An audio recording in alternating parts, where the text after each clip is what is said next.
네. 수업을 계속하도록 하겠습니다. 화장실에 갔는데 청소하는 분이 계셔가지고 손만 씻고 나갔습니다. 그 외국인이 많이 놀란다고 그러죠? 보면 생각해보면 외국은 청소를 하더라도 없을 때 가서 이제 클로즈든가 그걸 다 걸어놓고 이렇게 하는데 우리는 이제 소변을 보고 있어도 와서 이렇게 막 청소를 하시고 막 다리 사이로 이렇게 넣으세요. 근무 환경이 열악해서 그런 거죠. 그분들의 어떤 개인적인 문제. 그런 거예요. 그리고 또 이제 우리나라 사람들이 그걸 또 이제 용납을 하는 거고. 전 심지어 이 다리를 들어주는 사람도 봤어요. 와, 저는 도저히 못하겠는데. 그렇더라고요. 그 생각이 갑자기 나네요. 자, 오늘 좀 힘든 것 같아가지고 좀 자주 쉬면서 하겠습니다. 자, 외국인의 원고 적격이요. 거기 일반론은 그렇게 뭐 너무 이번에 판례가 하나 나왔는데 18년도에 그 밑에 보시면 작년 2018년 나왔어요. 그래가지고 이걸 뭘 해야 되나 싶은데 중요하진 않아요. 근데 제목은 되게 유혹적이죠. 뭔가 특이하고 이거 한번 물을 것 같은데 그렇지 않아요.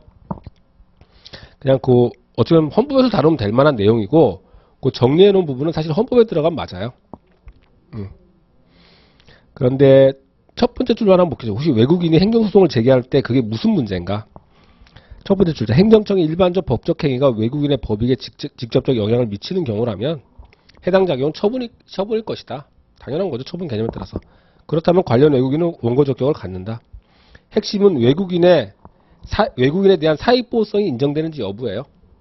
그런데 특별한 법률 규정이 없는 한 입국의 자유는 보장되지 않습니다. 그 밑으로 좀 내려가 보세요. 하나, 둘, 셋, 네 번째 줄. 입국의 자유는 보장되지 않는다 보이십니까? 그것만 그냥 하나 알고 있으시고요. 사증 발급 거부 그 제목을 보시면 뭐 이거 있는데 그냥 참고적으로 알아두세요. 그러니까 중요하진 않고 약간 이거는 그런 거예요. 저도 이제 뭐 타인과 경쟁하는 사람이니까 또 남이 쓴다고 그럴까봐 또 혼자 없으면 또 그냥 중요하지도 않은 건데 또 수험생 입장에서는 또 그렇지 않아서 쓴 거예요. 이런 거 이제 지나보면 또 중요성이 드러나겠죠. 자, 넘어갈게요. 자, 그 다음에 행정주체 및 행정기관과 원고 적격 보는데 그 전에 이거부터 보고 갈게요. 그 옆에 페이지 보세요. 추가 판례요. 추가 판례는 이런 걸 그동안 배웠던 불이익 처분과 뭐 제3자 이런 원고 적격 편에 다뤄야 될 것들인데 그냥 소소하고 참고적으로 볼 만한 것들이어서 이렇게 모아놨어요. 따로. 왜 그냥 따로 해도 앞에다 앉으면 이제 공부하는 좀 방해될까봐 이렇게 한 거고요. 그러니까 객관식용 이제 이 책이 로스쿨생과 행시 준비하시는 분들 그리고 법원 행시를 대상으로 하는 거여가지고 지금 다른 두 시험은 객관식은 없는데 로스쿨이 객관식이 있어요. 그래서 조금 한 거예요. 근데 이제 주관식 공부하시는 분들도 그냥 눈으로 한번 보는 거는 도움이 되겠다 싶기도 하고요. 이렇게 한 건데 보시면 뭐 한번 눈으로만 대충 볼까요? 변호인에 대한 접견 허가 거부 처분을 한 거예요. 변호인이요. 그 피고인이 한 게 아니라 의뢰인이 한 게 아니라. 근데 제3자가 의료인이 다툴 수 있다고 한 거 뭐 이런 식이라는 거죠. 그 다음 두 번째 거 보세요. 운전기사의 합승행위로 인해 회사에서 과징금 처분하니까 운전기사가 소를 제기한 거예요. 정말 회사 사랑이 지극한 노동자죠. 참 특이해요. 왜 국가에서 이루어지는 정책이 그 택시기사와 관련돼가지고 그 택시 업자를 향한 그 불이익한 제도를 만들고 이런 거거든요. 그러면 꼭 택시 기사들이 전면에 나서요. 우리 못 산다 이러면서. 그러니까 사실 그게 아니거든요. 그러니까 참 불쌍한 거죠. 그러니까 그럴 때는 또 노동자들이 파업하는 걸 또 뭐라고 욕을 또 안 해요. 언론에서. 예. 택시 기사들이 또 자기들의 진짜 안타까운 거죠. 예. 예. 욕을 제가 많이 해요. 뉴스 보면서. 와이프가 너 그렇게 욕할 거면 TV 끄라고 막 이러는데 그래서 난 욕을 좀 해야겠다 뭐 이러면서. 자, 노동조합 노조 설립 신고 수리 처분. 이거 노동조합과 회사는 별개 법인격이에요. 회사가 다툴 수 있냐는 거죠. 이해관계가 있을 것 같은데 회사 이해관계가 없다고 봤네요. 노골적이죠. 노조가 생기면 회사한테 불이익하다. 사실상 불이익하겠죠. 근데 그래서 법이 그러니까 노조를 설립할 때는 회사의 눈치를 봐라. 이런 제도를 만들 수가 있겠어요? 아니죠. 회사는 경영의 자유가 있는 거고 회사 입장대로. 노동자는 단결할 권리가 있는 거예요. 이건 말이 안 되는 거잖아요. 근데 우리나라가 이렇게 이 회사가 이렇게 갑질을 하는 거죠. 어디서 우리 회사에 노조가 생겨 뭐 이런 거죠. 그죠? 자, 뭐 그렇고요. 분양자에 대해서 이제 건설회사나 뭐 이렇게 생각하시면 돼요. 마음 편하게. 사용검사 처분 뭐 여러 가지 건물을 한번 최종적으로 사용하는 데까지는 여러 가지가 있어요. 뭐 건축허가 뭐 여러 가지가 있나 봐요. 사용검사 처분 뭐 이런 게 있어야 되는 거예요. 그래야지 이 건물 지은 사람이 최종적으로 할 수 있는 거예요. 입주 예정자는 뭐예요? 이런 다 끝난 다음에 건물주와 계약하는 사람들이잖아요. 이 사람들 이해관계 없다고요. 봤다는 거예요. 뭐, 그 다음 넘어갈게요. 자, 경원자 소송 보세요. 항만공사 시행허가, 항만공사, 건설업자에 대해서 너 허가하고 뭐 이런 건가 봐요. 각 신청자 경원자 관계겠죠.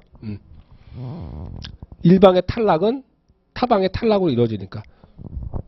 혹시라도 이런 거 있잖아요. 이것도 경원자 관계예요. 당연히 아시겠지만, 자, 신청자들이 뭐 여러 명이 있고요. 2명만 뽑겠다. 이것도 경원자 관계예요. 이들 입장에 당연한 건데, 네, 죄송합니다. 너무 당연한 얘기해서 사람을 어떻게 보고 죄송해요. 자, 인인소송 한번 봐요. 폐기물 처리 소각시설 벌써 냄새가 나네요. 그죠? 그냥 인근 주민 했겠죠. 너무 당연하죠. 당연히 근데 뭐요? 폐기물이라는 말 때문에 그런 게 아니에요. 관련 법률을 하다 보면 나오겠지. 내 도출하겠다 이거죠. 자, 연탄공장 건축허가 인근 주민 냄새가 나네요. 그죠? 자, 공설 화장장. 아까 납골시설이었는데 그거랑 뭐 거의 유사해서 여기다 참고 판례로 넣은 거예요. 이거는 화장을 하는 거죠. 그러니까 부근 인근 주민의 이해관계. 그죠? 당연히 있겠죠. 그 다음에 그 밑에 거 한번 보세요. 제목 보도 원자로 건설 부지 사전 승인. 근데 이게 사전 승인은 또 뭐야? 하지 말고 했던 원자로 건설을 허가했다. 지금 이렇게만 받아줘도 괜찮아요. 이게 이제 최저로 원자로 건설 허가에 대한 사전 결정 같은 건데 나중에 중요하게 배워요. 근데 지금 여기서는 원자로 건설을 허가했구나 뭐 이 정도 봐도 돼요. 방사능 피해 예상 지역 내 주민의 이해관계. 인정해야겠죠. 냄새가 많이 날 거예요. 자, 그 다음 거는 좀 중요하게 그 다음 거는 이게 조금 중요하게 한번 표시해 주세요. 그 다음 거는 요거는 뭐 이제 뭐 실무에서 뭐 물금 취수장 사례 뭐 이러는데 이게 뭔가면 공장 설립은 이 공장은 환경상 일단 피해를 갖다가 일으키는 그런 공장이에요. 그러니까 공장 설립 허가는 제한시키고 있다 뭐 이런 거거든요. 이게 뭔가 뭐가 쟁점이 되냐면 이런 거예요. 자, 이게 우리나라인데 낙동강이 뭐 이렇게 흐르고 있죠. 여기가 부산입니다. 여기가 양산이고요. 근데 여기서 뭐 김해에서 뭐 소감천이 이렇게 흐른대요. 물론 여기서는 가깝지만 이거 뭐 몇 킬로씩 수십 킬로 떨어졌고 이런 거죠. 여기서는 몇 센치밖에 안 되지만. 자, 여기에 취수장이 있더라는 거예요. 물금 취수장이라고요. 이름이 뭐 이렇대요. 물금 취수장. 자, 그런데 이런 상태에서 이 근처에다가 공장을 설립하는 거는 허가 사항으로 해놓은 거예요. 자, 왜 그러냐고 봤더니 그 근거 조문에서 물금 취수장은 이 사람들이 상수원으로 쓰는 거예요. 이 사람들이 여기다가 파이프를 해가지고 이 취수장에서 파이프를 연결해가지고 이렇게 수돗물을 공급해 주는 거예요. 그런데 공장 설치 이 근처에서 공장 설치 허가를 할 때는 허가 사항에서 환경상 피해를 주지 않을 그런 요건을 정하고 있더란 말이에요. 그건 왜다? 이 수질 오염을 막으려는 거예요. 수질 오염을 막아서 이 물을 보호하려고요. 그건 결국 뭐다? 이 사람 여기서 막 물을 먹게 되는 사람들의 이익을 보호하려고 하는 거예요. 그러니까 이 공간적인 범위로 놓고 보면 굉장히 먼 거리에 있는 사람들이에요. 하지만 이 제도의 취지를 놓고 보면 어때요? 여기에 공장을 허가하고 안 하고는 여기 이 근처에서 이 물을 갖다 끌어다 먹는 사람들 이해가 직접적인 거죠. 그거 얘기하고 있는 거예요. 그러니까 여기서 멀잖아. 여기서 나오는 환경상 피해가 왜 여기까지 가? 물금 취수장을 오염시키고 파이프를 타고 나한테 오잖아. 그 얘기를 하고 싶은 거예요. 그런 사안이라고만 알아두세요. 자, 그 다음 광업권 설정에서는 그것도 하나 보세요. 광업권이 뭐예요? 탄광 파도 된다고요. 그러니까 뭐 우리가 파고 싶어서 파는 게 아니었나 봐요. 이게 왜 그러냐면은 환경상 뭐 땅만 파는데 뭐 문제가 있는데 이게 환경상 그런 문제를 많이 일으키나 봐요. 그래가지고 광업권 이게 너 탄광 한번 해봐. 뭐 이런 게 하는 게 주변에 환경상 이익과 재산상 이익까지도 침해한다고 본 거예요. 왜냐하면 땅값을 뭐 떨어뜨린다든지 뭐 이런 게 있겠죠. 그래서 그 두꺼운 것이 재산상 환경상 이익을 보호하고 있다 법은 이렇게 봤다는 거. 그 다음에 개발행위 허가지역 여기 뭐 묶여있으면 뭐 하여튼 뭐 깨끗하겠죠. 근데 거기서 개발행위 허가가 이루어졌을 때 인근 주민은 이해관계에 있을 것 같아요. 법에 그래서 인정됐다 이거죠. 네, 그렇게 보시고 그 정도 보시고 하여튼 혹시라도 뭐 기타 판례인데 그 물금 취수상 사건 같은 거 그 정도만 보시고. 자, 그 다음에 부정되는 경우가 있어요. 분명히 인인소송처럼 보이는데 즉 사익보호성이 인정되지 않는다는 거죠. 생태 자연도 뭐 이런 등급을 갖다 매기는 게 있나 봐요. 그러니까 이 지역은 뭐 1등급으로 보존해야 된다 뭐 이런 게 있나 보죠. 근데 그거는 주민의 이해관계는 아니다라고 봤다는 거죠. 또 절대 보존 지역 뭐 이런 게 있나 봐요. 하여튼 그것도 아니다. 자, 그리고 요것도 혹시 좀 보세요. 상수원 보호구역을 지정하는 것과 인근 주민은 왜 이해관계가 없냐는 거예요. 그러니까 이게 뭔가 하면 상수원 보호구역으로 했다가 상수원 보호구역이 더 이상 아닌 거예요. 그러면 환경이 침해될 수 있겠죠. 자유롭게 개발이 돼서. 그러니까는 인근 주민이 다툰 거예요. 이거 내가 다툴 수 있을 것 같은데 환경상 이익? 상수원 보호구역으로 지정했다. 상수원 보호구역 지정제도는 환경상 이익의 침해를 막으려는 게 맞아요. 누구의 이익? 물을 먹는 사람들의 이익인 거지. 그 주변에서 식당하는 사람들. 상수원 보호구역으로 설정해 놓으면 환경이 수려해져요. 왜? 개발을 안 하니까. 그래서 저쪽에 춘천 가는 길에 그 식당들이 많아요. 그쪽을 개발하지 못하게 한 건 뭐예요? 식당 하라고 아니에요. 관광자원으로 하라고 아니에요. 서울 사람들 물 먹는 거 보호하려고 하는 거예요. 그러니까 상수원 구역을 어디로 변경하는 거에 대해서 지역 주민이 다툴 게 아닌 거죠. 그래서 다 따져보면 너무 당연한 거죠. 그래서 아니었다고 하는 거고, 이거 참고적으로 알아두시고요. 뭐, 그 다음 것도 뭐, 참고적으로, 뭐, 지금 뭐, 재건축 조합, 뭐, 이런 거, 됐어요. 넘어갈게요. 자, 넘어오셔가지고 270페이지로 다시 한번 와주세요. 이제 마지막 남았어요. 원고적격에서. 중요한데 참 힘들게 많이 오셨습니다. 자, 행정주체의 원고적격이요. 자, 원고적격은 지금 뭘 하는지 알겠어. 행정주체가 취소소송을 제기할 때 원고적격이 어떻게 되냐 따져보겠다는 거구나. 근데 그 전에 우리가 행정주체라고 하는데 사전적인 지식을 하나 넣고 가자고요. 이게 얼마나 어처구니 없는 얘기인지.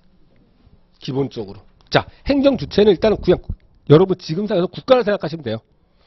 국가, 지방자치단체, 공법인 뭐 이런 게 있는데 일단 그냥 편하게 국가를 떠올리시고요. 이러한 행정주체라고 하는 법인격 주체들은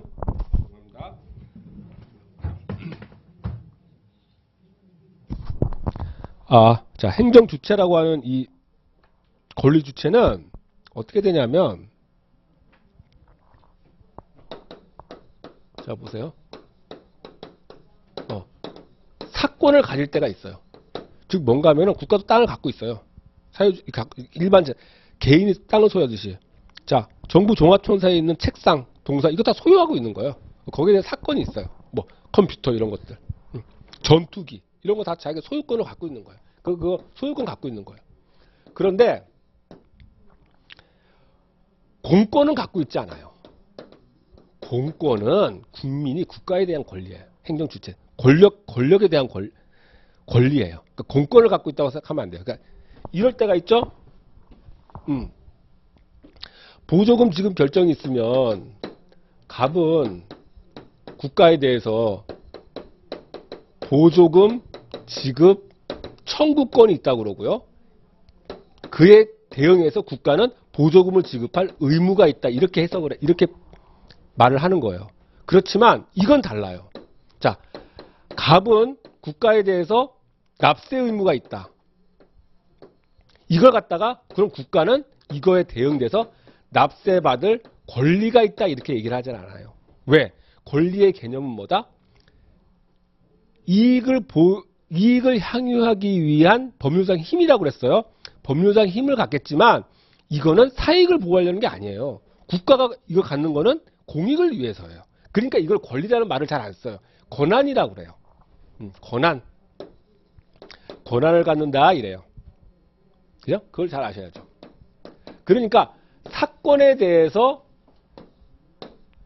침해가 있으면 침해받을 수 있어요. 국가의 사건도 침해받을 수 있어요. 이게 만약에 개인이 침해한다 혹은 다른 행정주체가 사법작용으로 침해한다 이러면 민사소송으로 다투면 돼요. 다툴 수 있어요. 맞아요. 그리고 내 사건을 갖다가 행정주체가 공행정작용으로 침해한다? 행정소송으로 다툴 수 있어요. 이 한도 내에서 원고적격 갖는 건 타당해요. 그러면 어떤 행정주체가 갖는 권리를 어떤 행정주체가 처분 같은 걸 할 수 있다고요? 그런 게 뭐예요? 있어요. 뭔가 하면은 그 두 번째 판례 보세요. 몰랐지만 국가라는 국가도 건물을 지으려면 해당 지자체에 허가를 받았어야 됐나 봐요. 근데 건축 허가라고 안 하고 대신 얘들은 뭐다? 건축 허가는 개인이 받는 거고 건축 협의를 받아야 되는 거예요. 말이 협의지 지방자치단체의 오케이 사인을 받아야 된다는 거예요. 이 사인이 뭐냐는 거예요. 이건 내부적 행위라고 안 보고 행정주체가 갖는 이 사건 행사를 갖다가 하는 처분으로 본 거예요. 그리고 그 건축 협의는 처분인 거고, 즉 그 상대방이 불이익한 처분인 거고, 그 상대방인 행정주체가 원고적격을 갖는다 이렇게 얘기해버린 거예요. 타당하죠, 그거는. 그 관계의 성질이 타당한 거예요. 그런데 그 위에 사례 보세요. 이건 뭔가 하면은 자치단체가 기관 유임 사무를 처리한 거예요. 즉 뭔가 하면은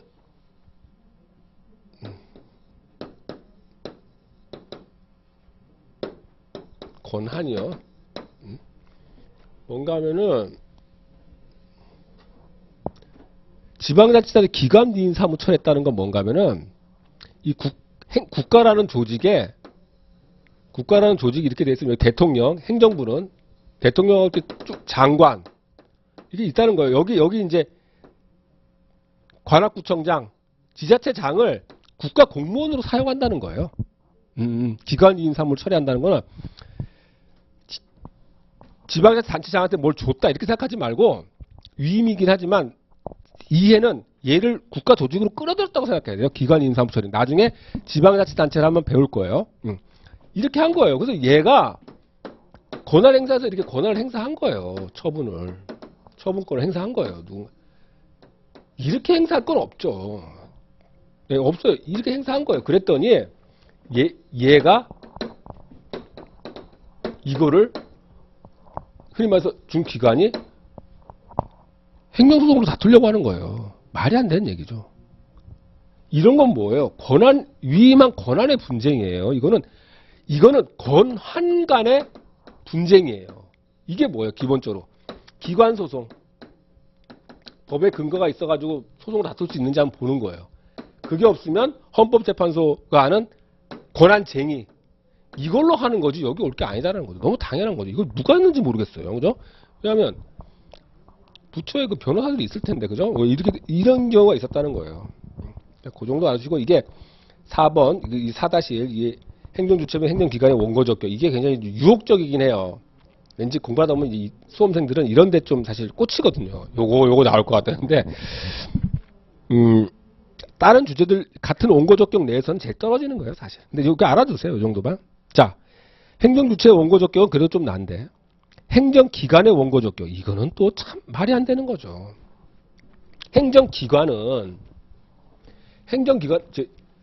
행정주체는 사건이라도 같죠. 행정기관은 그 자체로 권리 의무 주체가 아니에요. 행정기관은 권리 의무, 기관이라는 말이 주체가 아니라고요. 즉 뭐다? 권리 의무를 가질 수가 없어요. 어떤 행위를 해도 그 행위에 따른 권리 의무의 귀속은 이 기관을 갖다 가지고 있는 그 주체한테 귀속되는 거예요. 그게 뭐다? 삼성전자 대표이사가 거래처와 거래를 해도 삼성전자 대표이사랑 거래를 하는 게 아니에요. 삼성전자랑 거래를 하는 거예요. 그렇잖아. 그걸 말하는 거예요. 그래서 기관은 권리주체가 아니에요. 그러니까 사건 못 갖고 공권 당연히 못 가져요. 권한은 가져요. 권한 이게 뭐예요? 대내적 권한이라든지 대내적으로 어떤 권한을 대외적 권한을 가져요. 뭐 어떤 대외적 권한이 뭐예요? 처분권을 가질 수도 있고, 대내적 권한은 뭐예요? 뭐 외부의 활동을 못 한다면 대내적으로 뭐 심의하거나 자문할 수 있는 권한은 가질 거예요. 이것도 써놓으세요. 자, 의무 가질 수 있어요. 가질 수 있다. 대외적 의무는 못 가져요. 왜? 의무 주체가 아니니까. 대내적인 의무는 가질 수 있어요. 이게 뭐예요? 기관 간에도 서로 조치 요구를 하면 조치를 따르고 뭐 이런 거 있잖아요. 이런 건 가능해요. 자, 그 어느 것도 소송으로 다툴 수 있는 건 없어요. 그죠? 그러니까 행정기관이 소송을 제기한다? 이건 사실상 이상한 거죠. 근데 행정기관은 누가 행정기관이에요? 자, 가령 이렇게 보세요. 여러분한테는 유명한 사람이 누굽니까? 김동현? 연인가요? 그 진짜 퇴임하신 분이 현인가요? 하여튼 그분 곧 얼마 전에 이제 정확히 기재부인지 뭐 재경기획부는 아니죠 이제. 하여튼 뭐 경제수장이요 그분. 기획재정부 아니죠. 맞아요. 기획재정부 장관. 그러니까 한 나라의 그러니까 경제정책을 이제 물론 이제 금리는 한국은행이죠. 그러니까 그 좌우하시는 분이었죠. 그런 장관 생각해 보세요. 뭐 이분이라고 생각해요. 이거는 자 이게 뭐예요? 장관이라는 그 행정기관을 의미해요. 또 하나는 뭐예요? 김동연이라는 공무원이 있어요. 그죠? 그리고 김동연 개인이 있어요. 김동연 개인은 당연히 사건을 갖겠죠. 공권도 가질 겁니다. 가져야지. 안 가지면 신체의 자유 다 가져요. 김동연이라는 입장에서는. 공무원이라는 입장에서는 어때요? 일단은 공무원이라고 하는 것은 공무원 신분권을 가져요. 신분을. 이 신분은 뭐예요? 각종 권리와 의무의 총합이죠. 그죠? 이건 돼요. 그러니까 여기에 불이익을 가져오는 처분 다툴 수 있어요. 근데 뭐 징계하면 어떻게 돼요? 다툴 수 있어요. 그건 문제가 안 돼요. 여기 사건 이런 거 뭐예요? 다 다툴 수 있는 거예요. 이렇다면 원고적격이 인정되겠죠. 혹시 이 얘기라면. 무슨 말씀 아시겠어요? 자, 그러니까 보자는 얘기예요. 자, 그 두 번째 판례부터 볼게요. 국민권익위원회가 그죠? 이건 이제 행정청이 되는 건데 합의제 행정기관이 되겠죠? 합의제 행정기관이 될 겁니다. 그랬더니 선거관리위원회 위원장이나 소방청장에 대해서 어떤 다른 국가기관에 대해서 조치 요구를 할 수 있나 봐요. 조치 요구를 하면 어떻게 돼요? 그 상대방은 그걸 따라야 될 의무를 부과하는 거 맞을 거예요. 법에서 줬을 거예요. 국민권익위원회가 이런 조치, 그러니까 가령 그 내부적으로 뭐가 잘못되고 있다. 위헌적이다. 이렇게 조치하라면 그 조치를 따르라고 했단 말이에요. 따르라고 말 법에 있다. 그것만 됐으면 이 문제예요. 그럼 어떻게 돼요? 조치 요구에 대해서 행정소송을 거론한다는 것 자체가 웃긴 거죠. 행정소송은 권리를 하거나 아니면 기관소송을 하면 모를까. 항고소송은 말이 안 되죠. 항고소송은 권리를 구제하려고 하는 거니까. 근데 뭐냐면 봐보세요. 가로 보세요. 불응하면 형벌이나 과태료를 부과할 수 있대요. 형벌은 누가 받아요? 이 위원장이 가는 거예요. 행정기관이 교도소에 갈 일은 없어요. 얘를 오라는 거예요, 결국은. 되게 웃기죠? 자, 과태료 봐요. 과태료를 누가 내요? 예산으로 내라는 게 아니에요. 행정기관이 내라는 건 예산으로 내죠. 이거 잘 보면 과태료를 누가 내냐면 얘가 내야 돼요, 얘가. 환자한을 노르시죠. 그런데 이 문제로 봐가지고 이런 것도 조치 요구니까 결국 이 연산선상에 있다고 보면 첫 번째로 찾아는 보겠다는 거예요. 기관 소송이나 권한쟁의를 찾아보면서 있으면 그걸로 해결하는데 그것도 없더라는 거예요. 그랬을 때는 예외적으로 이 조치 요구가 이러한 조치 요구라면 처분이 되는 것이고 그 처분의 상대방은 원고적으로 가능하다 이렇게 되는 거죠. 사실 1차적으로 처분인지도 일단 문제였어요. 원래 조치 요구는 처분이 아니죠. 대내적 행위예요. 근데 예외적으로 조치 요구의 효과에 대해서 불응을 한다면 이런 효과가 연달아서 나올 수 있다는 거죠. 조치요구 자체로 과태료는 아직 안 나오지만 결국 불응하면 예정되어 있으니까 이게 이익이 독특하다는 거예요. 야, 어떻게 대내적으로 해도 이런 걸 할 수 있냐. 여기에 이 지위에 파고드는 거잖아요. 그러니까 해주겠다. 너무 타당하죠, 이거는 또 한편. 요거 그래서 그런 경우를 말하는 거예요. 그러니까 혹시라도 조금 중요하다면 요 사례 조금 알았어요. 위의 행정 주체보다는 요거. 자, 그럼 일반으로 될 수 있는 왜 그런지 봐봐요. 행정기관의 원고 적격. 동그라미 2번으로 해가지고 자, 첫 번째 보면 첫 번째부터 볼게요. 천천히. 국가기관 등 행정기관 사이의 권한의 존부와 범위에 관한 다툼이 있는 경우, 가령 지금 아까 봤던 국민권익위원회 조치요구는 뭐예요? 아니 나는 이거 이렇게 하는 게 맞는 것 같은데 그 소방청장이나 시도관리위원장 그렇게 생각하고 법 집행을 하고 있는 거예요. 근데 국민권익위원회가 보기에는 그렇게 아니라는 거지. 서로 권한 행사가 어떻게 돼야 되는 것에 대해서 의견 충돌이 있는 거예요. 그렇다면 그 권한 다툼이 있다면 통상 내부적 분쟁의 성격을 띠고 있어서 상급관청의 결정에 따라 해결되거나 공통되는 직급 상권 관청, 야, 네 보스와 내 윗사람 중에서 공통되는 사람, 그 사람한테 가서 묻는 거죠, 그죠? 당연히 그렇게 하면 돼요. 아니면 법령이 정하는 바에서 기관 소송, 헌법재판소의 권한쟁의 심판으로 다투어지는 게 원칙이다. 맞는 말이죠. 그런데 법령이 특정 행정기관으로 하여금 다른 행정기관 상대로 제재적 조치를 취할 수 있도록 하면서 그에 따르지 않으면, 이 보세요. 행정기관의 과태료 동그라미, 형사처벌 동그라미. 그렇다면 그러한 제재적 조치는 기관 소송으로 인한 권한쟁의 심판을 통하여 다툴 수 없겠다. 그러면서도 이렇게라도 해놓고도 그렇다면 제재 조치는 성격상 단순히 내부의 권한 행사에 머문다고 볼 수 없다. 이것은 처분으로 보고 원고적기 인정했다. 상대방에 대한 공권적 행사로서, 즉 처분으로서 항고소송을 통한 주관적 구제 대상의 것을 봐야 된다. 대상 즉 처분으로 봐야 된다. 그것이 뭐다? 법치국가의 원리. 권리를 침해당한 사람은 반드시 사법부에 한번 와서 다퉈볼 수 있는 기회를 줘야 된다라고 하는 원리. 권리에 부합한다. 자, 대상은 처분으로 했어요. 그리고 원고 적격 문제 3번, 동그라미 3번. 행정기관의 제조치 내용에 따라 구체적 사실에 대한 법집행으로서의 공권력 행사에 해당할 수 있고 처분일 수 있고 원래는 내부적 행위일 뿐인데 이러한 권리구제나 권리불패에서 인정된다면 예외적으로 그 제조치의 상대방인 행정기관 등에게 항고소의 원고로서 당사자 능력과 원고 적격을 인정할 수 있다. 자, 당사자 능력과 원고 적격 인정할 수 있다. 이거 두 말 다 쓰기로 해요. 왜? 일반적으로 원고 적격이 될 수 있는 가능성. 즉 당사자 능력도 없잖아요. 행정기관은. 권리주체가 아니니까. 그러니까 이 말을 이렇게 섬세하게 써주는 거죠. 예외적으로 처분인지 먼저 검토하고 그리고 얘는 당사자 능력 인정되고 예외적으로 당사자 능력 부여하겠다. 기관임에도 불구하고 예외적으로 법적 주체로 인정하겠다. 그리고 다시 또 구체적으로는 원고 적격까지 인정된다. 이렇게 말해주고 있는 거죠. 오케이. 자, 그 다음 감사원이요. 참고적으로 보시는데 우선 그 옆에 271페이지에 이 판례를 좀 구체적으로 좀 적시해 놓은 거거든요. 나도 할 수 있다 보여주려고 하는 거고 여러분들은 보지 마세요. 여기까지. 왜냐?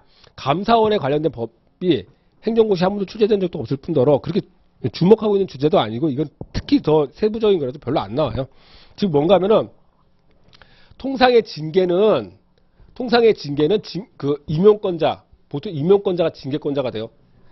아, 얘 또 무슨 물이 일으켰구만 이러면 자, 징계 이러지 않고 징계심의위원 공무원법에서 이제 배우게 돼요. 징계심의위원회에 회부를 해버려요. 이 회부 결정을 하고 뭐 회부 결정만 해도 얘 불이익하죠. 근데 이제 그거 다툴 수 없다고 해요. 이 회부 결정은 대내적 행위로 보는 거예요. 아직 너는 위험하지 않다. 최종 결과를 기다려라 이거예요. 그러면 심의위원회가 심의를 해요. 징계심의위원회가. 아, 얘는 정직이 좋겠다. 결론을 받으면 그걸 따라서 너 정직 이렇게 해버리는 거예요. 그럼 상대방은 정직하는 이 징계권자의 정직 처분을 다툴 수 있게 돼요. 그러니까 급해가지고 마음이 급해서 여기서 심의위원회 결정, 정직을 하라, 정직이란 처분을 내려라 하는 이 결정을 다투려고 하면 어떻게 된다고? 아직은 내부행위다. 즉 아직은 너의 신분에 법적 효과가 발생하지 않았다. 그래서 처분이 아니다 하는 거예요. 근데 또 이런 루트도 있어요. 감사원이 감사를 하다가 지금 말씀드린 것은 징계권자, 여기 공무원, 징계 심의 이 구도였잖아요. 이게 내부 기관이라는 거죠. 대외적으로는 얘가 얘와 행동을 하고 이거죠. 근데 이게 어떻게 하면 감사원이 하다가 보니까 공무원의 비리가 발견된 거예요. 이 징계 요구하는 거예요. 그랬을 때 얘랑 나는 이 공무원 문제 없어 보이는데 왜 나한테 징계 요구를 해? 아니야. 그거 보니까 얘는 문제가 있어. 빨리 해. 라고 한 거예요. 이 다툼은 뭐예요? 내부적인 다툼이에요. 혹시 네가 내 말을 안 따로 이랬을 때 얘한테 형벌이나 과태료를 내리면 또 모르겠지만 이 사안은 그런 사안이 아니었다. 제도를 찾아보니까 그게 없다라는 거예요. 그러니까 이 요구는 처분이 아니에요. 그러니까 얘는 당연히 행정기관 원칙으로 돌아가서 넌 행정기관일 뿐이고 어디 대내적으로 기관소송이나 한번 권한쟁이나 찾아볼 것이지 한국소송 오지마 이 얘기예요. 그리고 또 하나 이거에 대해서 얘가 다투기 시작한 거예요. 그건 뭐라고 얘기했다? 얘는 당사자의 능력을 인정되고 다 인정되지만 이건 처분이 아니다. 대내적 행위일 뿐이다. 이 얘기를 하고 있는 거예요. 그러니까 참고적으로 못 써요. 별거 아니니까. 요 정도로만 보겠습니다. 아유 고생하셨어요. 이게 원고적격이 자, 근데 마지막 하나가 남았네요. 우리는 당연히 263페이지로 와주세요. 우리는 당연히 행정소송법이 정하고 있는 것은 사익보호성을 찾아서 법률상 이익을 보호하고 있는지 여부다라고 했어요. 근데 사실은 그게 모든 사람이 그렇게 판례처럼 동의하는 건 아니에요. 왜냐하면 대표적으로 이런 게 있는 거예요. 취소소송은 권리를 구제하려고 있는 게 아니다. 적법성을 통제하기 위한 거다. 이래가지고 그래서 시민단체도 가령 이제 그 입장에 따르면 시민단체가 원고적격이 인정될 수 있는 거예요. 막 얘한테 누구한테 처분하면 제3자가 나설 수도 있다는 얘기가 되는 거예요. 그렇게 보자는 견해가 있어요. 왜? 뭐 주관소송이야? 난 주관소송 아닌 것 같은데? 왜냐하면 주관소송이라고 명시하지 않았거든. 그렇게 해석했던 견해도 있는 거죠. 뭐 비근하게는 그런 예도 있는 거예요. 자, 한번 봐봐요. 보통은 이 편제가 이게 먼저 나와가지고 학설이 나오니까 뭐 이거 하는데 중요하지 않다라고 하는 거죠. 아직 언급만 하게 되고 만약에 어떤 처분을 놓고 이제 그러기는 쉽지 않아요. 어떤 처분을 이렇게 설정해 두고 이 처분이 이렇게 발령됐는데 여러 가지 사람들 뭐 직접 상대방부터 해서 병, 뭐 시민단체 뭐 이런 식으로 준다면 요 하나하나를 봤을 때 얘는 어떤 견해에 따를 때는 원고적격이 인정된다. 시민단체는 적법성 통제서에 따르면 시민단체 원고적격이 인정될 수 있다. 그러나 판례 인정하지 않는다. 요렇게 세분에서 그 학설을 적용 대립할 때는 좀 의미가 있을 수 있어도 보통은 의미가 없어요. 그래서 이 원고적격 문제가 나오면 학설은 짧게 쓰는 거예요. 자, 봐보세요. 자, 문제점. 취소소송은 처분 등의 취소를 구할 법률상 이익이 있는 자가 제기할 수 있다. 이 행정소송법 12조 1문에 있네요. 확인하시고요. 이때 원고적격의 인정 기준이 되는 법률상 이익의 의미가 문제된다. 그랬더니 취소소송의 본질은 권리보호다. 즉 주관소송이다. 그러니까 처분에 의하여 권리를 침해당한 자가 원고적격을 갖는다. 권리구제설. 처분에 의하여 근거법률에 보호되고 있는 이익을 침해당한 자가 원고적격을 갖는다. 법률상 이익구제설. 원래 법률상 이익은 곧 권리예요. 그래서 양 견해는 차이가 있는 게 아니에요. 똑같아요. 결론이. 판단하는 게. 근데 이제 특이한 건 그 다음은 이제 뭔가면 그러지 말고 소송상 보호가치 있는 이익을 침해당한 자가 원고 적격을 갖자는 거예요. 소송법도 고려해가지고 뭘 하자는 건데 무슨 소리인지 몰라요. 이런 견해가 있다 이렇게 써주는 거예요. 이걸 갖다 이해하려고 하면 안 돼요. 뭘 지칭하려고 하는지. 이거 절대 이거 시간 하나도 필요 없는 거예요. 이게 소송상 보호가치 있는 이익구제설이 있다더라. 이익구제설이 있다. 이것만 딱 돼요. 자, 그 다음에 취소소송, 그 다음에 좀 의미 있는 거, 그 다음에 4번이죠. 취소소송의 본질을 적법성 보장에 있다. 객관소송으로 보겠다는 거예요. 그래서 당해 처분 성질에 비춰 당해 처분을 다툴 적합한 상태에 있는 자, 최적에 있는 자가 원고적격을 갖는다는 적법성 보장설. 이 견해에 따르자면 시민단체 같은 거, 그죠? 참여연대 뭐 이런 애들이 그 원고적격을 가질 수 있어요. 그러니까 뭐 대규모 국책사업 같은 환경상 이익을 침해하는 거 이런 것들 국민의 그런 거 막 하고 싶겠죠. 자기들이 나서서. 근데 보통 그렇지 않은 왜 그 사람들이 소송 대리인이나 옆에서 보조하는 이유가 뭐예요? 당사자는 될 수 없어요. 뉴스에 나오는 게 보통 그래서 그래요. 자, 판례.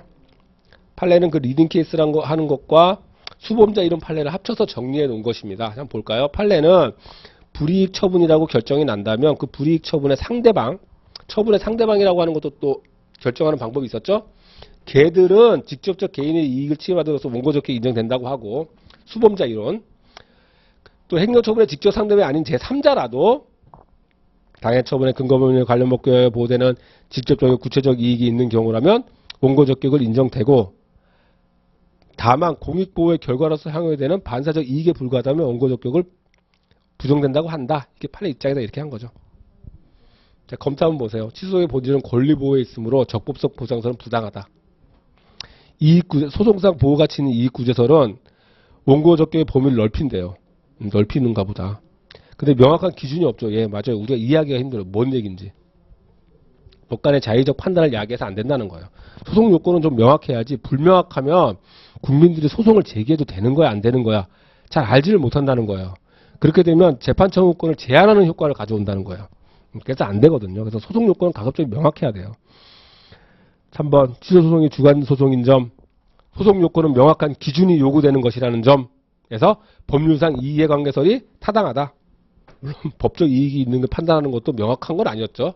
과학적, 수학적으로 명확한 건 아니었지만 다른 견해에 비해서는 명확하다는 거예요. 자, 그다음 마지막 줄은 그냥 참고적으로 중요한 건 아니고, 권리 개념 확정 과정에 비춰 권리구제설과 법률사 이익구제설은 동일하다. 이렇게 보시면 돼요. 자, 이렇게 해서 원고적격이 끝났습니다. 큰 산을 하나 넘은 거예요. 예비 단계에서 계속 또 공부를 하셔야죠. 고생하셨습니다. 아주 힘든 거 하나 하셨고요. 이제는 소송 요건 중에 대상적격으로 갈게요. 자, 대상적격으로 가셔가지고 한번 봅시다. 대상적격도 물론 다 하진 않을 거고요. 245페이지요. 245페이지.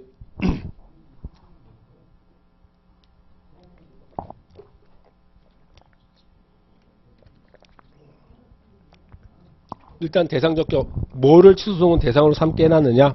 그냥 처분이라고 일단 생각합시다, 우리. 처분일 거고요. 자, 보세요. 245페이지. 제1관 대상적격 보고 계십니까? 처분이다. 아라비아 1번 취소 대상. 그것만 읽고 가요. 취소 대상에 대한 처분 등이란 행정소송법 2조 1항 1호만 읽고 가요. 저쪽에 19조인가요? 하여튼 거기서 취소소송의 대상은 처분 등이다라고 하는 거예요. 그럼 처분 등의 개념은 행정소송법 2조 1항 1호에서 정하고 있는 거예요. 그렇게 조문을 타고 가는 거예요. 자, 취소소송의 대상에 대한 처분 등이라 함은, 엄밀히 말해서 처분 등이라고 했나 보네요. 자, 봐요. 행정청에 하는 구체적 사실에 관한 법집행으로서의 공권력 행사. 그러니까 요거 처분이다 이렇게 이해하면 돼요. 그 거부, 처분의 거부, 이거 있고요. 그 밖에 이에 준하는 행정작용, 행정심판의 재결, 이런 걸 의미한다라고 했어요. 하나하나 볼 건데, 지금 그 밖에 준하는 행정작용과 관련돼서는 이 의미를 이제 따지려고 학설 대립되고 있어요. 그렇게 의미는 없어요. 일단 알아두고 나중에 좀 공부가 끝난 다음에 볼게요. 그게 아라비아 숫자 2번의 논의예요. 넘어갈게요. 자, 넘겨보세요. 그 다음에 개별적 검토를 보면 뭐 법령, 크게 보세요. 행정계획, 뭐 일반 처분 이런 거 나오죠? 이런 게 과연 대상이 되느냐 검토하는 게, 어떤 공행정작용을 던져주고 이게 처분인지를 판단하는 거예요. 이건 다 배우고 한번 보자고요. 이게 마지막 정리용으로. 일단은 그냥 우리가 지금 배운 행정행위, 처분을 취소소송 대상으로 하는 거지, 사실행위, 내부행위, 공법상 계약, 이런 것들은 행정입법, 이런 것들은 취소소송으로 다투는 게 아니다. 이것만 결론 머릿속에 받고 가는 거예요. 쭉 넘어가요. 쭉 넘어가셔가지고, 그러다가 252페이지에서 멈추세요. 그럼 이제 행정청의 거부행위를 다투는 걸 하겠어요. 아까 뭐라고 그랬죠? 처분은 취소소송의 대상이 된다. 일단 이렇게 보시고, 그리고 그 거부도 취소소송의 대상이 된다. 법조문이 이렇게 돼 있는 거예요. 그래서 그 거부가 뭔지를 이제 한번 알아볼게요. 일단 본문 내용을 하기 전에 여러분 한번 이렇게 한번 볼까요? 취소소송이니까 이런 건 어떨까요? 오늘 나눠드린 자료를 한번 보세요. 자료를 먼저 같이 봐요.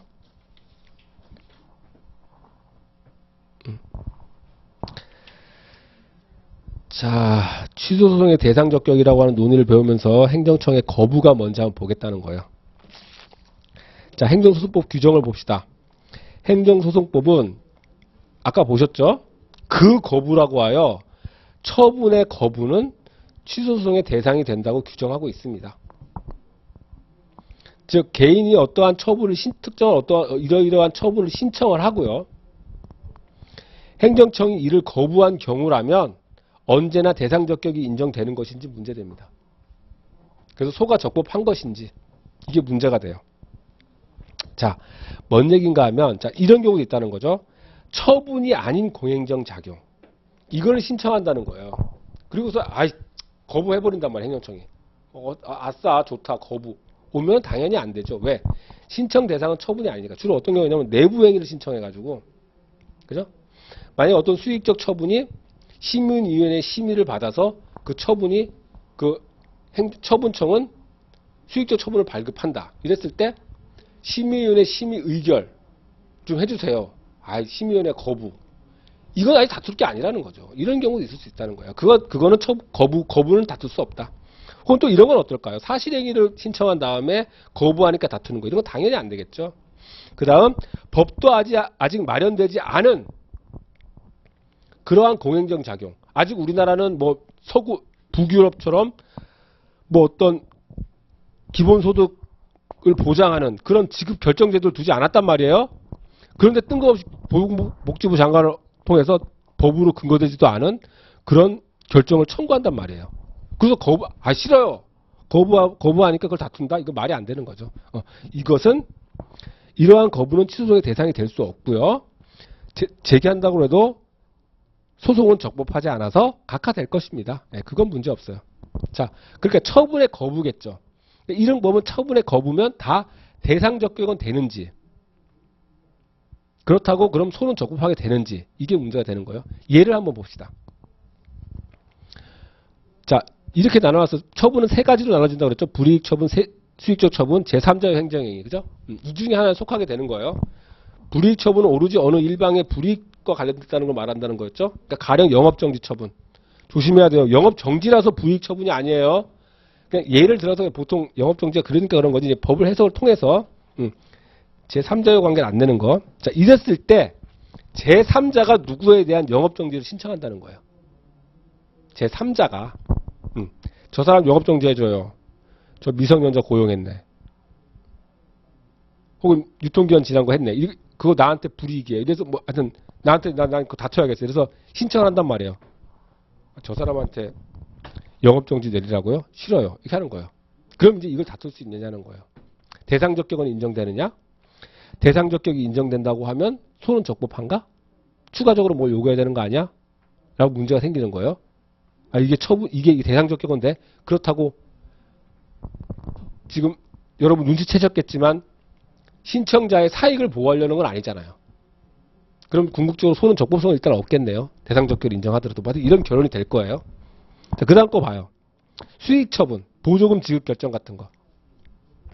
상대방이 신청을 해요. 나에게 보조금 지급 결정을 내려달라. 그리고 거부해요. 대상적격 인정될까요? 인정될 것 같아요. 원고적격은 인정되나요? 왜냐면 불이익 처분의 상대방이니까. 이익과 관련되니까. 이건 문제 없을 것 같아요. 또 봐요. 제3자의 행정행위. 두 가지가 있어요. 처분 상대방에게 수익적, 제3자에겐 침익적. 우리가 지금 많이 본 거 공유수면 매립 면허. 그 다음 또 어떤 경우가 있냐면 처분 상대방에게는 침익적, 제3자에게는 수익적. 뭐가 있겠어요? 공유수면 매립 면허 철회 같은 제도. 반대로 역으로 그렇게 되겠죠. 자, 그러면 3-양가로 1. 공유수면 매립 면허 같은 거는 상대방이 신청하고 처분청이 거부해요. 이때 대상적격은 있으며 상대방이 다툴 수 있겠냐고요. 이름 될 수 있겠죠? 그게 보여요. 그런 거요. 나중에 궁극적으로 되겠지만. 이 문제를 파악하는 거예요. 대상적격은 인정되느냐? 대상적격이 인정된다고 할지라도 소까지 적법한 거냐? 다른 조건이 필요하냐? 이걸 지금 검토하겠다는 거예요. 이해하시죠? 자, 그 다음 양가로 2번. 공유수면 매립 면허 철회. 제3자, 즉 인근 주민이 신청하고 쟤한테 내려진 공유수면 매립 면허를 철회해 주세요라고 인근 주민이 신청하고 처분이 거부하고 대상적격이 인정될까? 대상적격이 인정된다면 소는 적법한가? 이걸 판단하겠다는 거예요. 자, 그랬더니 처분의 거부인 건 분명한데 처분의 거부가 과연 대상 적격을 구비했다고 판단할 것이냐. 그래서 궁극적으로 소의 이익은 소의 적법성은 어떻게 되느냐. 견해가 크게 두 가지의 견해가 있는 거예요. 자, 일설 한번 볼게요. 대상 적격 단계에서는 신청 대상이 처분인지 여부만 검토하자는 거예요. 그러니까 처분의 거부면 대상 적격은 인정한다는 거예요. 그리고 다만 그 거부가 신청인에게 법적 불이익을 가져오는지는 원고 적격에서 검토하자는 거예요. 사익보호성은. 이해하시겠어요? 이런 견해가 있다는 거예요. 그럼 그럼 어때요? 위에서 들었던 네 가지 사례 다 대상 적격은 인정돼요. 근데 소가 적법하지 않은 건 하나가 생겨요. 원고 적격 단계에서. 뭐예요? 1번 사례. 그죠? 그래서 대상 적격은 인정되지만 소는 부적법하다. 원고 적격이 없어. 이런 식으로 결론 내리겠죠. 이 일설은. 오케이? 즉 신청인의 이익을 법률상 이익으로 보호하는지 여부. 신청인의 이익에 대한 사익보호성. 그것은 원고 적격 단계에서 검토하자라는 견해가 있는 거예요. 자, 이 견해는요. 자, 동그라미 2번. 거부라고 하는 것은 처분의 신청에 대한 거부인 것이지 그 자체로 처분성을 가져야 할 이유는 없다는 거예요. 그것만 판단하면 된다. 법문이 그러하니까 처분이 그 자체로 처분성까지 가져야 한다고 한다면 사익보호성을 검토해야 되거든요. 대상 적격 단계에서. 단순히 신청 대상이 처분인 것만이 아니라. 그러면 권리구제의 길을 좁힌다는 거예요. 이게 이야기는 나는 받아들여요. 이 견해가 그래요. 그래서 원고 적격 단계에서 검토하는 신청인의 법률상 이익 판단을 해요. 이것은 뭔가 하면 지금 여러분이 아직 배우지 않았지만 추상적 일반적 행정개입 청구권이 있는지, 추상적 일반적 무하자 재량 청구권이 있는지, 혹은 발급 청구권이 있는지 유무 판단의 문제가 돼요. 하여튼 다른 문제는 이 사람들은 법률상 이익을 이런 걸로 봐요. 하여튼 어쨌든 법률상 이익을 판단해요. 원고 적격 단계에서. 지금 이해 안 가셨지만 요건 또 넘어갑시다. 일단 1, 2번만 보는 걸로 하고요. 자, 그렇다면 이 견해에 따라서 3에서 제시하고 있는 처분 거부 사례를 해결해 보자는 거죠. 모두 대상 적격은 인정해요. 하지만 1번 사례 같은 경우에는 사익보호성이 인정되지 않아서 신청인의 원고 적격이 부정되고요. 그래서 소는 부적법하다고 얘기를 해요. 자, 이설 또 다른 견해가 있어요. 이게 판례 입장이라고 할 수 있는데요. 대상 적격 단계에서 그 거부가 신청인에게 법적 불이익을 가져오는지를 검토해요. 법적 이익을 여기서 검토하자는 거예요. 그러니까 차이는 없어요. 큰 차이 없는 거예요, 결국은. 왜 그러느냐? 신청인의 이익을, 즉 신청인의 이익을 법률상 이익으로 보호하는지 여부를 대상 적격에서 검토하자고요. 원고 적격이 아니다. 이 선은 이렇게 얘기를 해요. 왜냐하면 거부는 그 자체로 처분성이 있어야 된다는 거예요. 아까 반대견은 뭐예요? 거부 그 자체로 처분성 하지 말자니까. 법문이 그러지 않잖아요, 형식적으로. 그 거부라고만 했잖아. 그럼 그냥 그걸로 넘어가자. 원고 적격에서 판단하자 이거예요. 근데 아니라는 거예요. 얘는 왜? 권리구제 좁힌다. 왜 그러냐는 거예요. 거부 처분이 취소소송의 대상이라는 거예요. 취소소송은 형성소송이기 때문에 거부 그 자체가 법적 불이익을 변경시키는 효과가 있어야 된다는 거예요. 그러기 위해서는 이익보호성을, 신청인의 이익을 사익으로 보호하고 있는지를 대상 적격 단계에서 검토해야 된다는 거예요. 그리고 대상 적격에서 판단을 검토하는 신청인의 법률상 이익 판단은 신청권 유무 판단이다. 요거는 좀 나중에 이해하시더라도요. 1, 2번은 꼭 지금 단계에서 받아들일 수 있으면 괜찮아요. 자, 그럼 이 견해는 원고 적격 판단 단계에서 뭘 합니까? 다른 게 없고 신청자와 원고가 일치하는 경우라면 어떻게 돼요? 자, 소송 밖에서 갑이 신청을 했더니 행정청이 거부를 했다.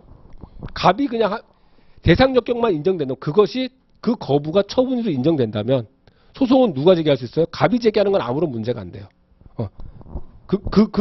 그걸 설명하는 건 뭐예요? 수범자 이론. 불이익 처분의 상대방. 되면 아무 문제가 없겠죠. 양가로 열고, 참고상으로요. 구체적 신청이 있고 그 구체적 신청에 대한 어떤 구체적인 거부가 있어요.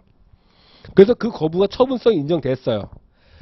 근데 신청인이 소유 얘기한 게 아니라 제3자가 또 다른 사람이 그 거부 처분을 갖다 다투고 있는 거예요. 이게 뭐예요? 굳이 생각을 하지 말자고 했어요. 왜? 교과서에서 잘 언급하지 않거든요. 우리가 생각할 건 없는데 굳이 검토해 보자면 신청자가 원고가 일치하지 않는 경우는 즉 불이익 처분에 대해서 제3자가 취소 소송을 제기한 거로 생각하면 되지 않겠느냐. 하지만 그렇게 생각하지 말자. 이설도 만약에 이와 같은 경우라면 원고적격에서 여전히 판결하게 될 것이다. 이 부분은. 자, 3에서 제시하고 있는 처분의 거부 사례를 해결해 보자. 뭐자는 거예요. 1번 사례는 대상적격이 부정돼요. 그러니까 소가 적법한 거고요. 나머지는 대상적격 인정하고 소도 적법하게 될 거예요. 신청인이 원고를 제기한다면. 그런 식으로 된다. 그러니까 결론은 소의 적법성이라는 측면에서 보면 결론이 같아요. 근데 대상적격이 같느냐를 따진다면 견해는 달리는 거죠. 1번 사례에 있어서. 이해하시겠어요? 이렇게 자, 따박따박 발발 원고에서 자, 법률상 이익을 판단한다. 근데 그 법률상 이익은 뭐다? 권리로 자, 읽어봐요. 자, 3번 견해 간의 양견의 차이. 자, 중요한 차이는 이거밖에 없어요. 신청인의 이익이 법률로 보호하고 있는 이익인가? 즉 신청인의 이익에 대해서 사익보호성이 인정되는가? 이 판단을 어느 단계에서 할 것인가의 차이예요. 그죠? 판례는 대상 적격에서 하자는 거고 2설은 판례는 그 다음에 1설은 원고 적격 단계에서 하자는 거. 이 차이밖에 없어요. 어쨌든 법률상 이익을 판단하는 거는 똑같아요. 근데 그 법률상 이익이라고 하는 것은 어떤 권리냐? 이 법률상 이익이 어떤 권리를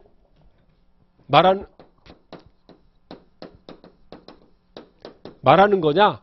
법률상 이익이 인정된다고 한다면 이걸 권리로 표현해봐라. 권리로. 환원시켜서 표현해봐라.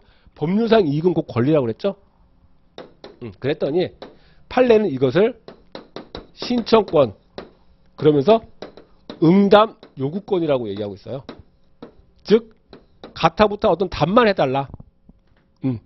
내 신청을 인용하든 거부하든 답만 해달라고 하는 그런 권리라고 말한다는 거예요. 이 법률상 이익이 인정이 됐을 때는 신청인에게 신청권, 응답 요구권이 인정된다는 거예요. 판례 입장은. 근데 다른 견해는 뭐예요? 신청권이 신청권이라고 얘기하면서 뭐라고 얘기하는 거예요? 이쪽 입장에서는 행정 개입 청구권. 나중에 배워요. 요거만 지금은 그냥 이거 알아만 두세요. 자, 행정 개입 왜 지웠을까? 행정 개입 청구권. 이건 뭐예요? 아까 말했듯이 이거요. 그 제 3자의 구도요. 행정청이 이렇게 있으면 야 얘한테 불이익 처분 좀 내려줘라고 얘기하는 거를 행정 개입 청구권이라고 그래요. 그런 관계가 있고 또 이 행정행위 발급 청구권도 있어요. 이건 뭐예요? 보조금 지급 결정 나한테 보조금 지급 결정해줘 이거예요. 이걸 갖다가 행정행위 발급 청구권이라고 그래요.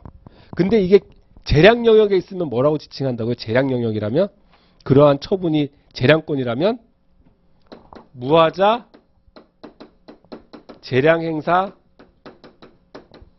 지금 좀 뭐라도 이게 일단 기억만 해두세요. 라고 이해를 한다고요. 1설은 법률상 이익이 있지. 그 법률상 이익 권리를 환원시켜봐. 그게 뭔데? 신청권이야? 응답 요구권. 에이 그 신청권 그거 이거야 라고 얘기하는 거예요. 근데 이 신청권 얘는 뭐요? 대상적격 단계에서 판단한다 지금 배웠던 거고요. 이 신청권을 뭐다? 원고적격에서 판단하자. 신청권 이게 뭐예요? 결국 신청권을 판단한다는 것은 법률상 이익이 있는지를 판단하는 거고요. 사익보호성을 검토하고 있는 거예요. 오케이. 자, 견해 대립의 실익. 어느 견해라도 이게 중요해요. 자, 신청인의 특정 처분에 대한 그 신청에 대한 거부가 신청인에게 불이익한지를 검토는 하고 있어요, 다들. 단계에서만 차이가 있을 뿐이지. 즉 어느 견해라도 신청인의 이익을 법률상 이익으로 보호하려는 의도인지 사익보호성이 있는지를 검토하고 있다라는 거예요. 아시겠죠? 그 보셔야 돼요. 자, 같이 읽어요. 즉 어느 견해라도 보고 계십니까? 자, 동그라미 2번. 그리고 실익이 또 뭐다? 거부 처분의 적법성 검토와 관련해서 대상적 쪽에서는 차이가 나겠죠. 그 주제를 좁히면. 하지만 궁극적으로 적법성에 하는 관련해서는 큰 실익이 없는 겁니다. 그렇게 판단돼요. 견해에 따라서 소의 적법성 여부가 달라지지 않는다는 거예요. 소의 적법성 판단에 영향을 주는 것은 법률상 이익으로 볼 것인지 여부에 대한 판단이 결국 소의 적법성에 영향을 주는 거지. 그죠? 1, 2선 차이가 안 난다는 거예요. 그리고 뭐 요거는 3번. 자, 권리 기준을 1선은 권리 구조의 길을 좁히는 게 걱정된다는 거예요. 대상적 격은 최대한 넓게 보자는 거예요. 그래봤자 어떻게 돼요? 원고적격 판단에서 각각 판결 받잖아요. 뭔 그렇게 권리 구조를 높였다는 건지 잘 모르겠어요. 저는 1설이 자랑하는 게. 그리고 2설은 뭘 하냐면 2설은 뭘 자랑하냐면은 소송을 조기에 종결한대요. 문헌에 보면. 그래봤자 뭐 아니 원고적격에서 판단한다고 또 얼마나 시간이 걸려요. 그죠? 하여튼 잘 모르겠어요. 근데 논거로서는 하여튼 기억은 해두세요. 그냥 비판하려고 하지 말고 소송을 조기에 종결할 수 있다더라. 1설은 권리 구조의 길을 넓힌다더라. 뭐 이렇게 나중에 쓸 일이 생긴다면 하세요. 근데 제가 보기에는 4번. 물론 이게 다 제가 작성한 거예요. 그러니까 참고적으로 들고 있는 자료예요. 앞으로 이해하기 위해서. 자, 취소 소송은 형성 소송이므로 거부 그 자체로 처분성을 요구하는 것이 타당하지 않겠느냐라는 거예요. 적극적 처분에 대한 취소소송과 거부에 대한 취소소송을 동일하게 파악할 수 있다는 거예요. 이거 좀 바로 설명드릴게요.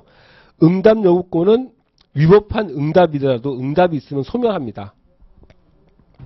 하지만 행정개입 청구권들은 위법한 응답이 있다고 거부에 의해서 소멸되지 않아요.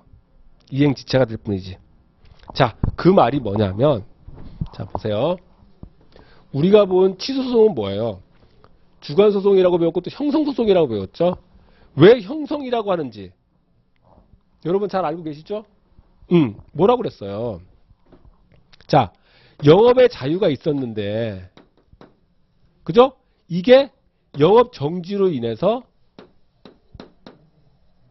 소멸이 돼버려요. 그런데 이게 취소 판결을 받으면 어떻게 됩니까? 취소 판결은 형성을 하는 거예요. 이렇게 형성할 수 있는 거예요. 뭐? 영업 정지를 소멸시켜버려요. 영업 정지 처분을.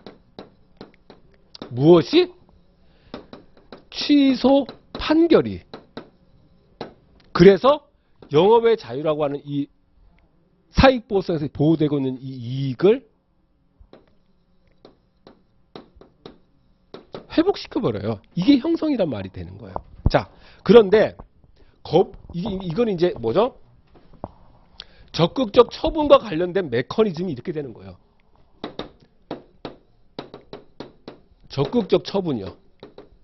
그죠? 그런데 소극적 처분은 뭐예요? 거부. 소극적 처분 거부. 거부는 뭐예요? 법률상 이익이 있어요. 법률상 이익. 이게 뭐예요? 신청권. 판례 입장에서 볼게요. 이게 뭐예요? 응답 요구권. 응답 요구권의 내용이 뭐라고요? 응답 요구권은 행정 개입 청구권과는 다르게 행정 개입 청구권은 그 처분의 내용이 내용을 정해져 있어요. 즉 뭐예요? 공유수면 매립 면허 철회해달라고 요구하는 거예요. 이건 뭐예요? 응답 요구권은 철회를 하든 철회를 하지 않든 응답을 요구하는 권리가 있다는 거예요. 그러니까 어떻게 돼요? 처음에는 법률상 이익이 이렇게 존재하겠죠. 그죠? 잘 보세요. 존재하겠죠. 그런데 여기다가 그래서 존재하니까 신청을 했는데 거부를 하면 어떻게 돼요? 거부를 하면 이 법률상 이익이 없어져 버리는 거예요. 그죠? 이해하시나요? 그런 상태에서 이제 이 거부를 취소하는 거예요. 뭐가? 취소 판결이. 그러면 어떻게 돼요? 법률상 이익이 회복돼요. 신청권이 회복된다고요. 그러면 어떻게 돼요? 신청권이 존재하게 되는 거고요. 아, 이렇게 하니까 어때요? 이 두 개가 동일한 어떤 형사소송이 이미 드러나죠. 근데 여기서 의문을 제기할 거예요. 아니, 다시 원칙으로 돌아가면 신청권을 갖는다고, 신청권은 흔히 말해서 인용을 요구하는 권리가 아니라며, 인용이든 거부든 뭐든 대답만 해달라는 권리라며, 그럼 어떻게 돼? 근데 아까와는 틀려요. 뭔가 하면 여기 기속력이 생겨가지고요. 원칙적으로 뭐예요? 신청을 인용하라는 의미의 판결이 돼버리는 거예요. 그러니까 아까와는 달라요. 그래서 권리를 보호받는 거예요. 궁극적으로는. 이런 구조를 취하게 되는 거예요. 근데 일설의 입장에서 따르면 일설은 그냥 법률상 이익을 뭐로 본다는 거예요? 이 법률상 이익을. 이 법률상 여기 보이시나요? 여기? 보여요? 여기다 쓸게요. 이 법률상 이익을 행정 개입 청구권 등으로 보겠다는 거예요. 행정 개입 청구권은 뭐냐면은, 자, 응답 요구권은 거부가 위법해도 위법한 거부도 여전히 유효하죠. 응답 요구권은 그 자체로 뭐예요? 유효한 응답만 있으면 되는 거예요. 그러니까 거부가 됐더라도 신청권이 소멸했어요. 이 청구권이 소멸했다고요. 근데 행정 개입 청구권은 어떻게 돼요? 거부가 있으면 행정 개입 청구권이 소멸합니까? 아니에요. 이거는 청구권의 본질은 뭐예요? 이거는 뭐예요? 인용 청구권이에요. 얘는 인용 청구권이 아니에요. 인용이든 뭐든 응답을 요구하는, 얘는 인용 청구권이에요. 인용을 청구했는데 거부를 하면 어떻게 돼요? 이 청구권이 만족을 아직 못 얻은 거예요. 소멸을 안 해요. 아무런 변동이 없다고요. 이 거부로 인해서. 이거랑 지금 이 기본적으로 이 메커니즘이 벌써 달라지죠. 자, 그래서 만약에 이 거부를 취소한다 한들 행정개입 청구권이 여기 있는데 이게 판결 때문에 다시 살아난 거예요? 아니에요. 원래 행정개입 청구권은 소멸하지 않았어요. 단지 이행이 지체되고 있을 뿐. 그게 청구권의 특성이에요. 그러니까 이 법률상의 이익이라고 하는 게 뭘 의미한다? 행정개입 청구권으로 이해한다. 이렇게 돼버리면 형성소송이라고 하는 이 메커니즘과 좀 맞지 않는 게 있어요. 그래서 판례는 명시적으로 얘기는 하고 있지 않지만 법률상 이익이 결국 뭘 의미한다? 신청권, 응답 요구권을 검토해야 된다라고 얘기하는 걸 거예요.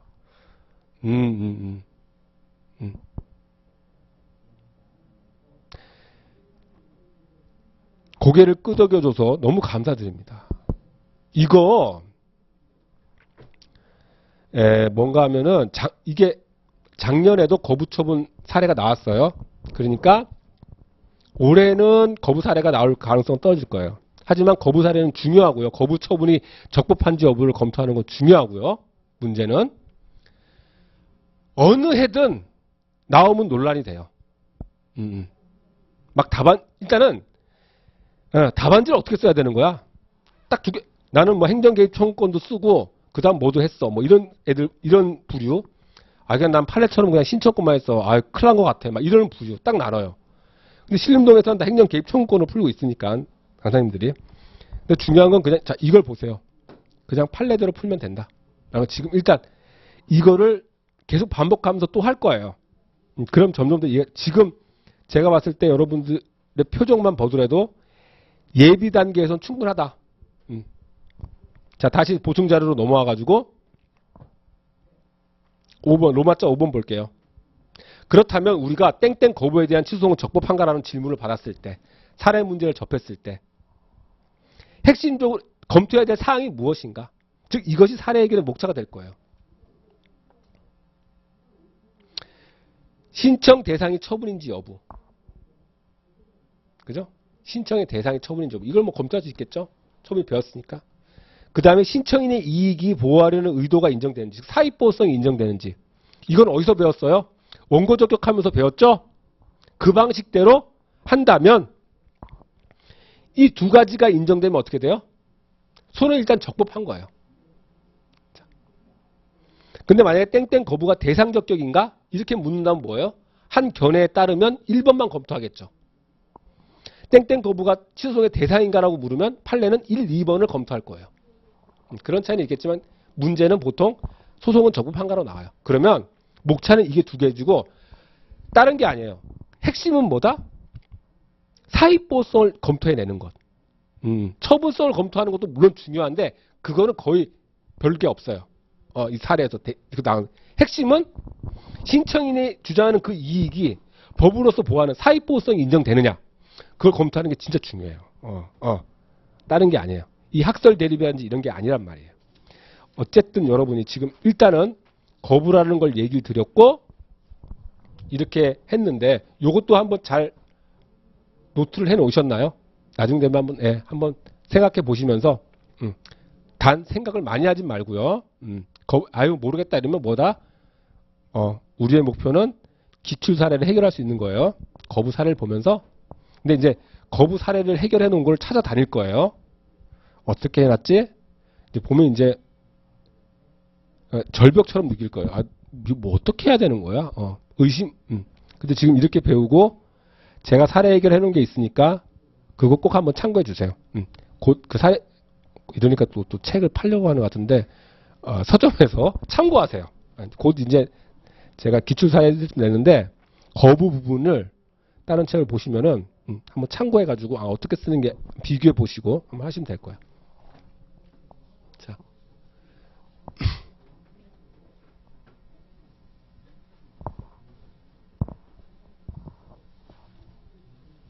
그렇습니다. 자, 이런 지식을 가지고 이제는 그럼 이 교재는 흔히 교수님의 교재가 이렇게 돼 있는 걸 정리한 거고요. 흔히 말해서 수험 교재도 대부분 이렇게 돼 있어요. 그걸 이제 한번 읽어 보자고요. 그런 말들이 좀 이해가 되는지. 자, 힘드실 걸 압니다. 제가 오늘은 요것만 하고 마칠게요. 요 개별 사례는 안 들어갈게요. 그 뭔가 하면 자, 252페이지 그 로마자 2 거부에서 아랍에서 1번 거부 요것만 하겠습니다. 지금 쉴 때가 왔는데 쉴 타임이 아닌데 안 쉴게요. 힘드시죠? 자, 힘을 냅시다. 와이프가 좀 웃겨라. 그 웃기는 게 쉽다. 너 오늘 그 뭐야? 학생들 그 강의 듣는 사람들한테 재밌게 해줬어? 뭐 꼭 물어요. 난 뭐 못하겠던데, 뭐, 자기랑 얘기할 때처럼 하래요. 그렇게 잘 안 되더라고요. 대신 저는 자주 쉴 거고 꼭 1시간 내로 하면 수업을 끊어 드릴 거예요. 그러니까 여러분들이 항상 컨디션 조절을 하세요. 집중력을 유지하시고. 농담을 하기 시작하면 끝이 없을 것 같고. 자, 자, 보세요. 거부가 지금 법문에서 뭐라고 해서 그 거부는 대상이 된다라고 했어요. 그랬으니까 거부가 처분이 되기 위한 요건에 대해서 검토하고 있는 거예요. 소송이 적법성이 아니에요. 자, 거부가 처분이 되기 위한 요건. 이랬더니 판례가 이렇게 얘기하고 있는 거죠. 자, 천천히 읽어보겠습니다. 국민의 적극적 행위 신청에 대하여 행정청이 그 신청에 따른 행위를 하지 않겠다고 거부한 행위에 대해서 항고소송의 대상이 되는 행정처분이 해당하는 것이라고 하려면 처분이라고 보려면 이렇게 얘기하고 있어요. 자, 우선 첫 번째. 신청한 행위가 공권유행사 또는 이에 준하는 행정작용이라고, 즉 신청한 행위가 처분이어야 하고. 무슨 말인지 알겠네요. 그 거부 행위가 그 자체로 신청인의 법률 관계에 어떤 변동을 일으킬 수 있어야 하는 것이다. 판례 입장 이런 거죠. 그러니까 그 거부 자체로도 처분성이 인정돼야 된다고요. 자, 그렇다면 어떻게 돼요? 법률 관계 변동을 일으키려면 그 신청인은 법률상 이익을 보유하고 있었어야죠. 그 법률상 이익은 뭐다?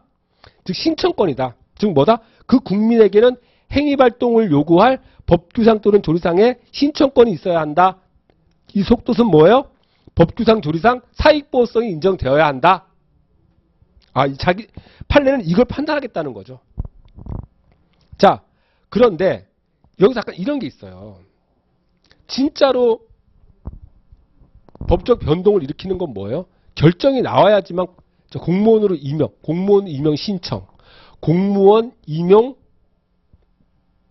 신청을 하면 공무원 임용 행위를 해야지만 공무원 신분으로 바뀌어요. 그쵸? 자, 공무원 임용을 거부한다고 해서 아직까지 그 공무원 신분이라고 하는 자체에는 변함을 못 줘요. 그렇지만 공무원 신분으로 변화될 수 있는 기대는 거부에 의해서 변동이 되는 거죠. 그걸 갖고서는 그러니까 어떻게 아니 어차피 거부에 의해서 변동되는 법률상 이해관계가 어떻게 있을 수가 있어? 라고 생각한단 말이에요. 거부는 변동을 일으킬 수 없는 거 아니야? 자, 가령 예를 들어서 임용 처분을 놓고 보면 임용이라고 하는 행위가 공무원 신분을 변동시키지 거부는 어떤 변동도 일으키지 않는 게 맞아요. 공무원 신분을 기준으로 놓고 보면. 하지만 공무원 신분이 될 수도 있다는 기대, 신청권을 놓고 보면 거부는 그 신청권을 묵살해버리는 거죠. 불이익으로 바꿔버려. 그러니까는 법률관계 변동이 있다. 그걸 설명하려고 지금 얘기하고 있는 거야. 자, 여기서 법률관계 어떤 변동을 일으키라는 의미는 그 신분을 놓고 보면 변동이 아닌 것 같지만, 자, 신청인의 실체상 권리관계, 즉 가령 공무원 임용 거부라고 보면 그 공무원 신분 거기에 변동을 일으키면 물론 좋겠지만 그렇지 않다라고 하더라도 신청인이 권리자로서 권리를 행사함에 있어서 중대한 지장을 초래하는 것도 포함한다. 그게 뭐예요? 신분이 공무원 신분을 이 되려고 하는데 지장을 초래하지 않느냐 이 얘기를 하고 있는 거예요. 큰 의미. 그런 이제 문제제기가 있을까봐 이런 얘기를 판례가 해주고 있는 거죠. 가장 중요한 지문은 어떤 거예요? 그 위에 세 가지 요건을 설치하고 있는 거. 그다음에 또 이거는 이제 이건 학설 대입 때문에 되는데, 자 이걸 보세요. 거부 처분의 처분성을 인정되기 위한 전제 요건이 되는 법률상 이익 판단. 근데 법률상 이익 판단하지 않고 신청권 판단으로 환원해 버리죠. 근데 법률상 이익이라고 하는 것은 권리니까 어차피 즉 신청권을 판단한다고 하는 것 자체가 법률상 이익을 판단한다는 거예요. 자, 근데 여기서 신청권이 전부라고 하는 것은 잘 들어보세요. 구체적 사건에서 신청이 누구인가를 고려하지 않고 관계법규 해석에 의해서 일반 국민의 그러한 신청권 인정하고 있는가를 살피겠다. 그런데 자 이게 중요해요. 그 다음에 자 신청권이라고 하는 신청인은 그게 뭔가 하면 신청에 따른 단순한 응답받을 권리를 넘어서 신청의 인용에 하는 만족적 결과를 의미하는 것이 아니다. 아시겠죠? 얘가 지금 신청하고 있는 건 물론 의도는 행정회를 발급해 달라는 거겠지만 그게 아니라는 거잖아요. 가타부타 응답을 바라는 것이다. 따라서 국민이 어떤 신청을 한 경우에 그 신청이 근거가 된 조항의 해석상 행정활동에 대한 개인의 신청권을 인정하고 있다고 보여지면 그 거부 행위는 항고소의 대상이 되는 처분으로 보아야 할 것이고 구체적으로 신청이 인용될 수 있는 것인가 라고 하는 것은 본안에서 판단할 사항이다. 타당한가요? 이렇게 보고 있다는 거예요. 근데 학설은 신청권을 소송 요건이라고 안 되는 대상적 격의 문제로 보면 잘못됐네요. 그죠? 아니다. 죄송합니다. 1번 견해는 그렇게 주목하지 마세요. 신청권 자체를 이 사람들은 행정 개입 청구권으로 보면서 본안 문제로 보는 거예요. 그 본안 문제로 보면 본안 문제로 봐야지 신청권을 소송 요건의 문제로 보면 처분 개념을 부당히 제한한다는 거예요. 그러니까 이건 아예 소송 요건 뭐 대상적 격이고 보지도 않자 이런 견해는 좀 인정하기 힘들어요. 자, 두 번째 견해.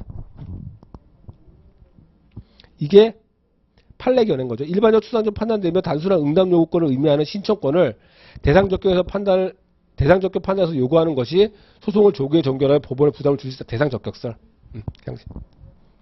판례에 찬동하는 견해라고 할 수 있겠죠. 세 번째가 제가 말씀드린 그 흔히 말해서 일설이에요. 행정소송법이 거부처분의 요소로 신청권을 요구하고 있지 않지 않느냐? 왜 대상적 격에서 요구하지도 않는 신청권을 요구하느냐라고 보는 견해예요. 이 견해에서 신청권은 응답 요구권이 아니에요. 행정 개입 청구권이에요. 그래서 이제 거부를 읽으면 좀 헷갈려요. 근데 그건 그렇게 중요한 건 아닌데 하여튼 헷갈려요. 자, 검토 당순한 응답 요구권 의미 신청권이 요 부분 삭제해 주세요. 오해 요지가 있어요. 일반적 추상적으로 하는 문장 있죠? 단어. 그건 삭제해 주세요. 죄송합니다. 오해 소지가 있어요. 이렇게 읽어주세요. 단순한 응답 요구권을 의미하는 신청권이 존재하는지 여부를 대상적 판단해서 검토해가지고 소송을 조기에 종결 타당하다. 잘 납득이 안 돼도 그냥 암기만 해두세요.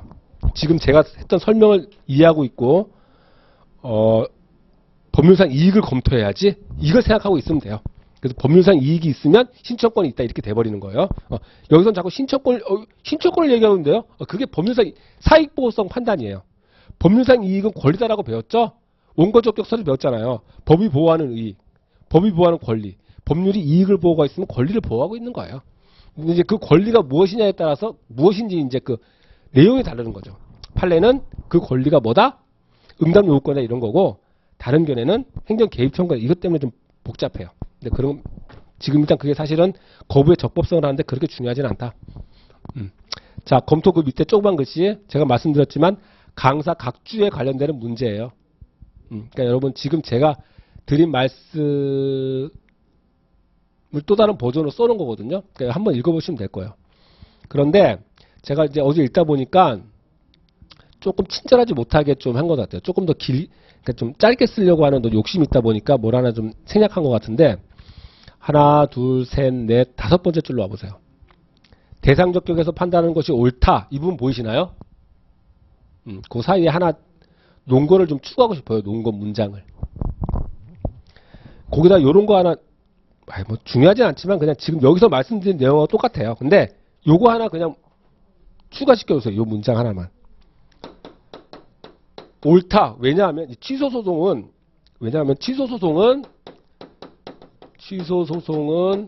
지금 말씀드렸던 거죠. 형성소송이므로